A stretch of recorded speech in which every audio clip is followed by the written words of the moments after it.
అందరికీ నమస్కారం. పొద్దున్న లేచి మటన్ కొట్టినాక మటన్ షాప్ దగ్గరికి వెళ్ళిపోయాను.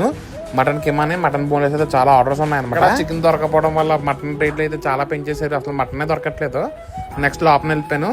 పచ్చడి లోపల పెట్టించడానికి రొయ్యలు అయితే తీసుకున్నాను అనమాట. మంచి నెంబర్ 1 రొయ్యలు సేకరయ్యలు అనమాట. ఇవి అయితే పర్ఫెక్ట్ గా ఉంటాయి అనమాట. చాలా బాగుంటాయి రొయ్యల పచ్చడికి. ఇంటికి వచ్చానండి. మా అమలాపురం పుల్లయ్య హోటల్కి వచ్చాను. పుల్లయ్య హోటల్ అంటే చాలా ఫేమస్. ఒకప్పుడు ఎప్పటి నుంచో మా చిన్నప్పటి నుంచి అంటే ఇప్పటి నుంచో ఫేమస్. చాలా సార్లు తినేవాడిని నేను. ఈ మధ్యన తినట్లేదు అనమాట. అందుకే ఈ రోజు అయితే గుర్తొచ్చి వచ్చాను. 2 ఇడ్లీ 2 బజ్జీ అయితే కట్టించాను. ఫస్ట్ ఒక ఎర్ర చట్నీతో తిన్నాను. నెక్స్ట్ కొబ్బరి చట్నీతో తిన్నానండి. నెక్స్ట్ ఇది వచ్చేసి ఇడ్లీ చెనా చట్నీ అనమాట. ఇలా పిండి వేసుకుని తింటా ఉంటుంది. మామూలుగా ఉండదు.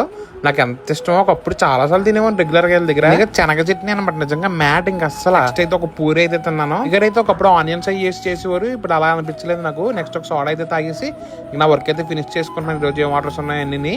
ఇంక మధ్యాహ్నం భోజనం ఏంటంటే మా వీధిలో మా ఫ్రెండ్ది మ్యారేజ్ అనమాట. ఇంకా అక్కడికి వచ్చేసాను. ఆల్రెడీ మా ఫ్రెండ్స్ అందరూ ఆల్రెడీ కూర్చుని పోయారు. మన కోసం రెడీగా ఉంచారనమాట.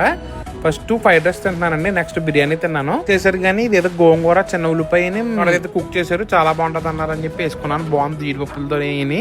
ఇంక లాస్ట్ లో ఫినిషింగ్ సాంబార్ అయితే ఫినిష్ చేస్తున్నాను. నీట్ గా ఫ్రై ఉంటాయి. ఇలా ఫ్రైలో పల్లీలు ఉంటాయి. నిజంగా ఎంత బాగుంటాయి. ఎంత ఇష్టం నాకు ఇలా కలుపుని తింటాం. మా గార్పట్ వీధిలో సరదాగా అయితే మా వీధి గాయస్తే అయితే భోజనం చేశాను ఈ రోజు అయితే ఎలా గడిచింది. ఇంక ఈ రోజు అయితే ఒకటో వీడియో ఫ్రెండ్స్. 2వ వీడియో రాదనమాట. రేపు పొద్దున వీడియో అయితే కలుద్దాం.